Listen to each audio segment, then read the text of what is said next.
Geometry is the math that provides for structure in space. The geometry that we all took in school was called Euclidean geometry. If you remember, that's a geometry with squares and triangles, circles, pyramids, all these kinds of objects and structure in space. Well, it's very interesting because the Euclidean geometry is what we use to create our world today. The houses, the buildings, even the technology and electronics, etc., all comes down to understanding the geometry of a Euclidean nature, okay? Well, here's the issue. Is there a geometry that makes a tree? Is there a geometry that makes a snail? Yes, there is. And it turns out it's called fractal geometry. It's a very simple equation. But here's the nature of the equation, that you solve the equation and you get an answer. But the neat part is now you take the answer and feed it back into the same equation, solve it again. You get another answer. Take that answer, feed it back in. It's an iteration. It's a repeat of the same pattern over and over again using, guess what? The same original formula.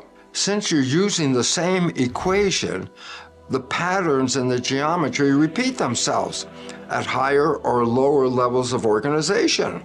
So if you're trying to understand a pattern at a higher level of organization, then you could go back and look for the same pattern at a lower level of that mathematics, make sense out of it at the lower level, and then take that information and understand the higher level.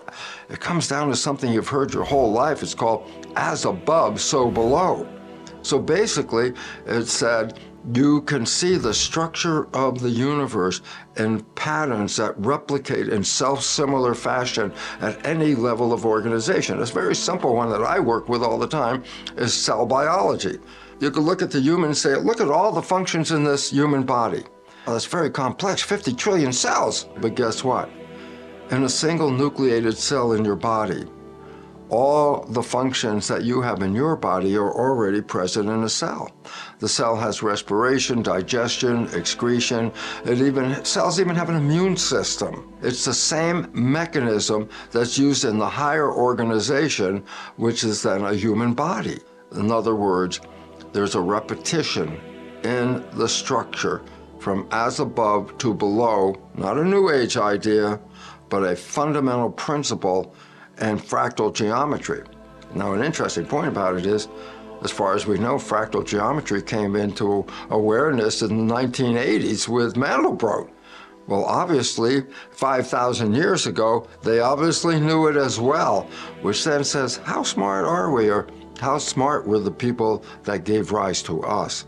This is an important part for looking at the nature of the Hermetic principles.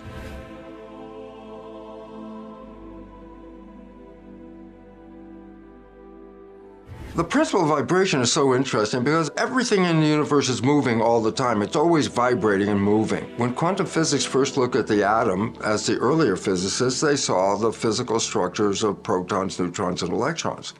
But as they started to take it apart, they found out at the very bottom, there wasn't anything physical. It was a vortex of energy. You can visualize energy by taking a rock and dropping it into a pond.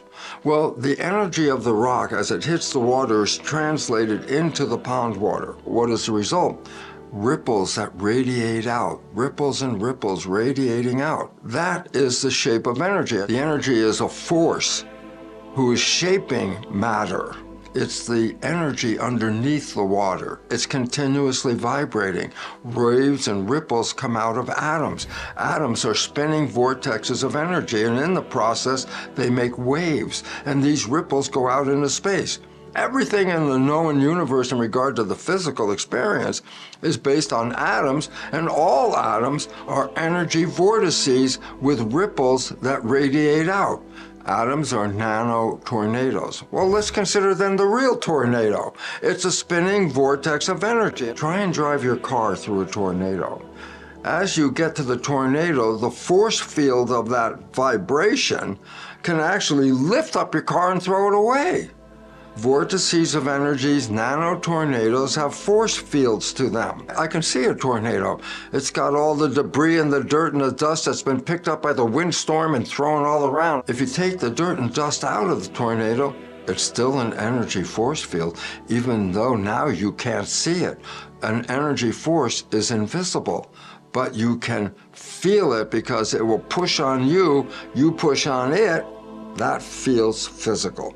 As far as we know, the ancient people weren't talking quantum physics, but they obviously knew quantum physics because they understood the nature of the vibration.